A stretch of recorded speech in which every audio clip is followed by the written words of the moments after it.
अस्सलाम वालेकुम friends, welcome back to my channel Laiba health tips. Friends, आज मैं आप लोगों के साथ घर में हाथों पाँव का रंग गोरा करने के लिए एक निहायत ही आजमूदा तरीका शेयर करने जा रही हूँ।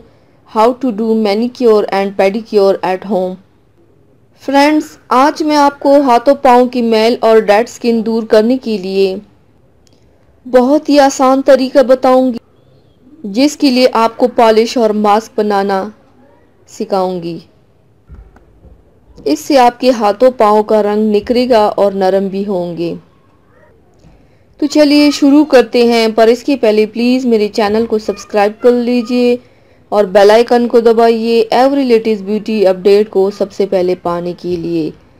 स्क्रब और पॉलिश के लिए सबसे पहले बर्तन में 1 चाय का चम्मच चीनी लें, आधा चाय का चम्मच नमक डाल दें, बादाम का पाउडर आधा चाय का चम्मच और पेस्ट बनाने के लिए ग्लिसरीन डाल दें।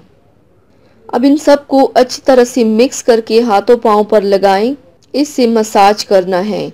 तमाम डेड स्किन ख़त्म होगी और दाग धब्बे भी ख़त्म होंगे। अब हाथों पाँव के लिए वाइटनिंग मास्क बनाना है। उसके लिए आप लोगों को सबसे पहले बर्तन में 1 चम्मच गुलाब की पत्तियों का पेस्ट डालें, 1 चम्मच जौ का आटा डाल, 1 चम्मच चावल का आटा डालें। पेस्ट बनाने के लिए गुलाब का अर्क डाल दें। अब इन सब को अच्छी तरह से मिक्स करके हाथों पाँव पर लगाएं। इससे आपके हाथों में कुदरती निखार आएगा और बहुत नरम हाथ पाँव होंगे। तमाम दाग धब्बे दूर होंगे इंशाल्लाह। तो व्यूवर्स, थैंक्स फॉर वॉचिंग। मेरी वीडियो को लाइक और शेयर ज़रूर कीजिएगा। मिलते हैं एक और नई वीडियो में, तब तक के लिए अल्लाह हाफिज़।